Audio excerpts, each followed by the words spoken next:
जसं की तुम्ही आता या व्हिडिओमध्ये बघत आहात की मी नवीन जागामध्ये जायला मला खूप आवडतं.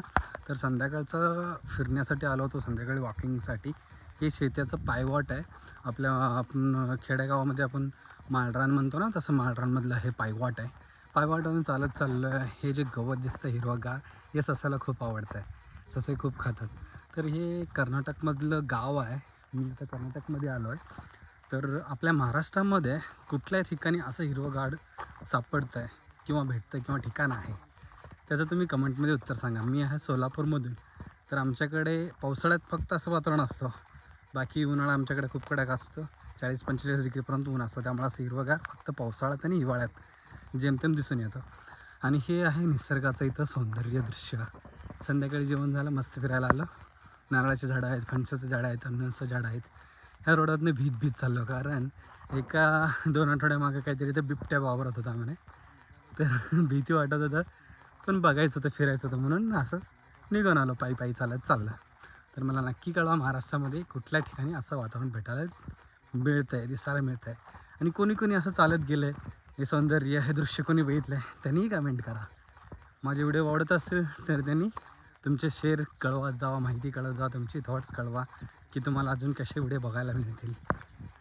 मी शक्यतो आणत राहीन व्हिडिओ. आताही चालत चाललो आहे, धाप लागते.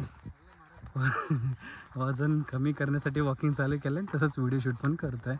हे नारळाच्या झाडांची शेत आहे. इथं नारळाचं झाड आहे, फणसाचं झाड आहे, फ्रीमध्ये मिळतं आहे कर्नाटकमध्ये. इथं एकच डिसॲडव्हान्टेज आहे, काय म्हटलं तर ऊन कमी. आपण सूर्य बघून टाईम समजतो आहे. इथं सूर्य थोडंफार कमीच येत आहे, आभाळचं जास्त असतं. तर हे असलं इथं सौंदर्य आहे या ठिकाणचं. मस्त आहे वातावरण. सगळीकडे बघितलं तर चारोच झाडंच झाडं, हिरवंगार आहे. डोंगर पण भरपूर आहे तिथं. वातावरण ढगाळ वातावरण, फिरायला मस्त आनंद येत आहे. तर असंच मजेशीर व्हिडिओसाठी तुमचा सपोर्ट राहू द्या. मजेशीर असे व्हिडिओ घेऊन येतो, नेचर व्ह्यू आगमतो तुमच्यासाठी. मस्त आहे कोणात व्ह्यू. आणि हे जे तुम्हाला सगळं पिवळं असं दिसतं आहे, हिरवं पिवळं जे दिसतं आहे ना, ते तांदळाची शेती आहे. इथे तांदूळ पिकवतात जास्त. ऊस आहे, ऊस पण पाणी असल्यामुळे ऊस पण आहे इथं, पण तांदूळ पण भरपूर प्रमाणात इथे घेतात. तांदळाचं प्रमाण पण आहे. तसंच नारळाचे झाडं पण आहेत, नारळ पण स्वस्त आहेत, फणस पण आहे.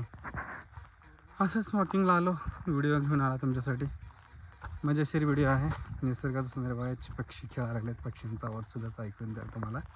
मोर पण आहे तिथं भरपूर, मोर बघितले खूप सारे इथं. चला भेटू पुढच्या व्हिडिओमध्ये. नमस्कार.